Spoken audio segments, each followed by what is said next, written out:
Good morning, students. Welcome once again in online classes. This is class 6 home science class, and we are studying chapter number 3 about cleanliness of home. तो इसमें हमने half of the chapter complete कर लिया था. हमने देखा इसमें कि what is home and importance of cleanliness of home, kinds of cleanliness, तो ये सब चीज़ें हमने स्टडी की थी.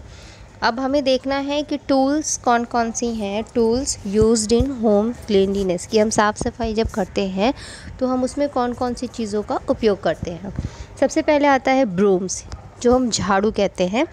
Brooms are used for sweeping. Generally, the brooms which are used are of two types. एक तो होता है कोकोनट ब्रूम और एक होता है पाम ब्रूम. एक थोड़ा सा हार्ड होता है और एक पाम ब्रूम होता है. Coconut brooms are durable and help in cleaning of rough and hard surfaces, जिसे हम सीक वाली झाड़ू कहते हैं और एक हम कहते हैं फूल झाड़ू.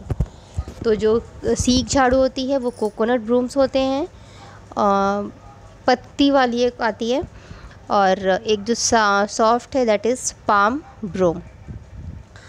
और while palm or other soft brooms are used for cleaning marble floors and other chips floors. जो चिकनी सतह है, सॉफ्ट जगहें हैं, वहाँ पे हम सॉफ्ट झाड़ू का उपयोग करते हैं. Coconut brooms are also use for washing the floors due to their hard bristles. इनका उपयोग हम घरों को धुलाई करते समय भी यूज़ करते हैं. नेक्स्ट आती हैं ब्रशेस. ब्रशेस क्या करते हैं, ये भी टू टाइप्स के होते हैं, एक हार्ड और एक soft. Generally soft brushes are made of animal hair. The hard brushes are made of coconut और अदर फाइबर. या तो कोकोनट की बनती है या तो फिर अदर जो भी हार्ड मटेरियल्स है उनसे बनाई जाती हैं. थर्ड आता है आपका mop. Mops are made of twisted fibre of loosely woven cloths. They are use to mop the house floors. ये पोछा हम कहते हैं. उनमें थोड़े से सॉफ्ट कपड़े घने लगाए जाते हैं ताकि वो फर्श की अच्छी से सफाई कर सकें, या फिर हैंड मॉप भी आते हैं. ठीक है. डस्टर्स हैं. द वेस्ट और used cloths are used for dusting purpose. जो भी हमारे घरों में पुराने कपड़े होते हैं या जो हमारी ज़रूरत के नहीं हैं, उन कपड़ों को ही हम डस्टिंग पर्पस में यूज़ कर लेते हैं. और इसमें हम कौन कौन से कपड़े यूज़ कर सकते हैं, pieces of acrylic garments, linen और soft wools are better dusters. फिर आता है dust pans. Dust pans made of plastic. ये प्लास्टिक के बने होते हैं. Are use in nowadays for removing fills. It has a long handle and with spade shaped feature for gathering dust and garbages. जिसे हम कहते हैं कि हम डस्ट उठाने के लिए यूज़ करते हैं, तो वो है. फिर आता है आपका vacuum cleaner. Comparatively it is money spending and time saving machines for cleanness. कि हमारा थोड़े से पैसे तो खर्च होते हैं बट टाइम बहुत बचता है इसकी मदद से हमें. और इससे हम कहाँ कहाँ की डस्ट को रिमूव कर सकते हैं. जैसे हम टीवी के अंदर नहीं पहुँच पाते हैं तो ये वहाँ से खींच लेता है. डेक हो गया और अदर गैजेट्स हैं, उसकी सफाई के लिए इसको यूज़ किया जाता है.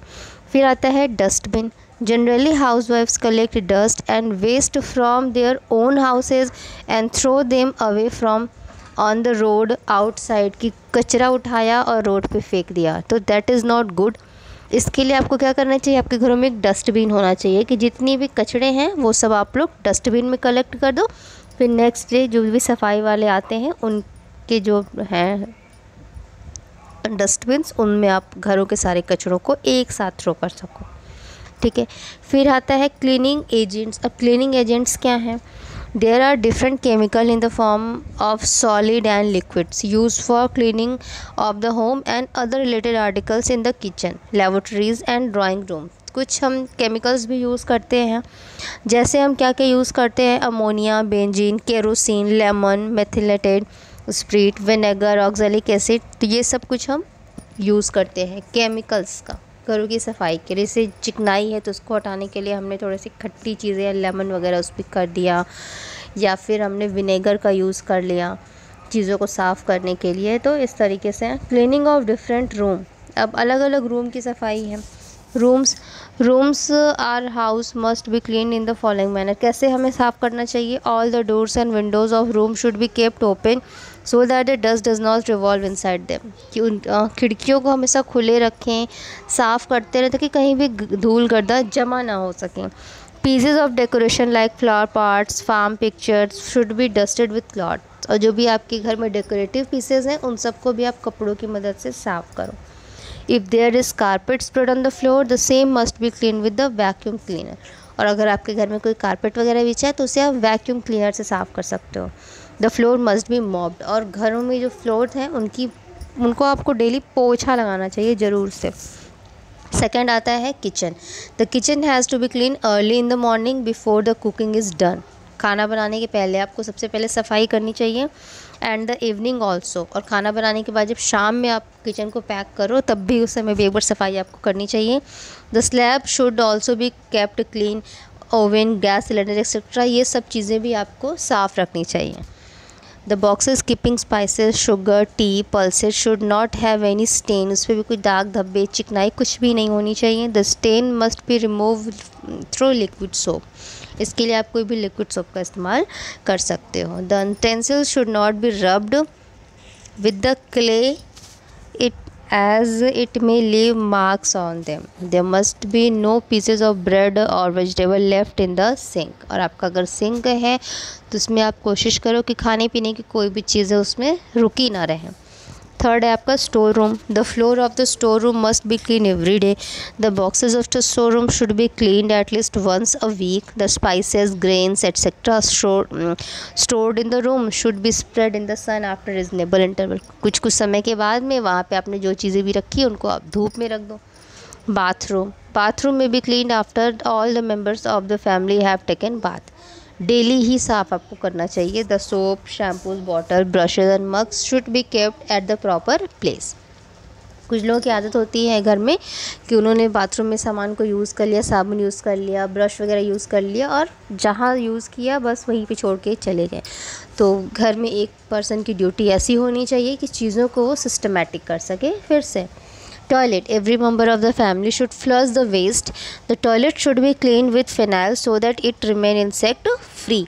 The seat of the flush should be cleaned with the Harpic or any other cleaning agent. Dust and nets etc. on the wall should be cleaned once a week. फिर आता है आपका comparing different cleaning tools and products कि आप कैसे compare करो कि कौन सी चीज़ अच्छी है आपके साफ़ सफाई के लिए, कौन सी नहीं। तो मार्केट में क्या है कि कई तरीके की वैरायटीज़ अवेलेबल होती हैं।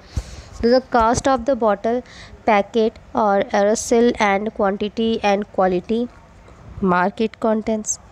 सबसे पहले आप देखो कि प्राइस क्या है, उसकी क्वालिटी कैसी है, क्वांटिटी कितनी है, इन सब चीज़ों को देखना चाहिए। How long you expect it to last in home cleaning, which involves the most chemicals effect और hard rubbing, which gives a better result, does it have a pleasant odour, can it harm or scratch the floor surfaces, can you use it for different cleaning jobs। तो ये कुछ points हैं। तो इन सब points को आपको ध्यान में रखना है जब भी आप कोई क्लीनिंग एजेंट लेने जाओ, उससे आपको कोई एलर्जी ना हो। एक बार आप ये भी चेक कर लो कि उसमें कोई ऐसी चीज़ तो नहीं है कि जिससे आपको कोई नुकसान पहुंच सके। Precautions and upkeeping of the cleaning tools कि आप कहाँ पे कैसे रखो, कैसे सावधानियाँ आपको बरतनी चाहिए अपने घर में जो भी क्लीनिंग टूल्स हैं उनको रखने के लिए। Every day the floor should be washed and the cloth should be clean with a disinfectant mixed with hot water.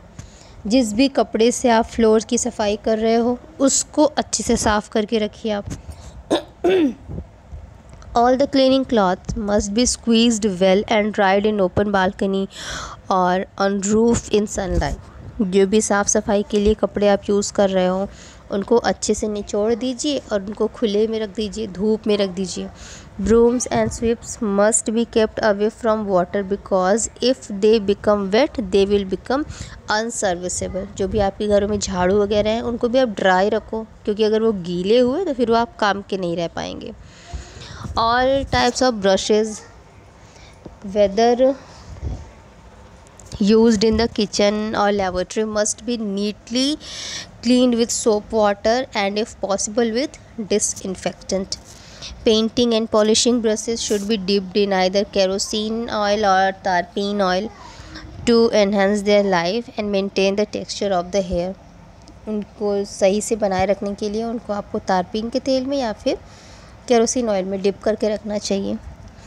Polishes, creams, varnish, acids and disinfectant be kept in open places and with caps. इन सब चीज़ों को cap लगा के रखिए. All the tools should be placed at proper place. जहाँ पे सही जगह है आप वहाँ पे रखिए ताकि आपको ज़रूरत के समय वो आसानी से मिल सके.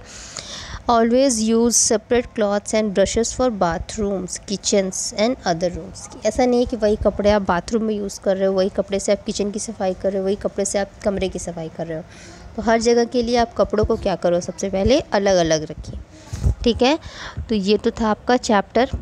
फिनिश हो गया ये चैप्टर. अब इसके नेक्स्ट वीडियो में I will start its exercise and question answers. Hope you enjoyed the chapter और आपको समझ में भी आया होगा. तो students take care, good bye.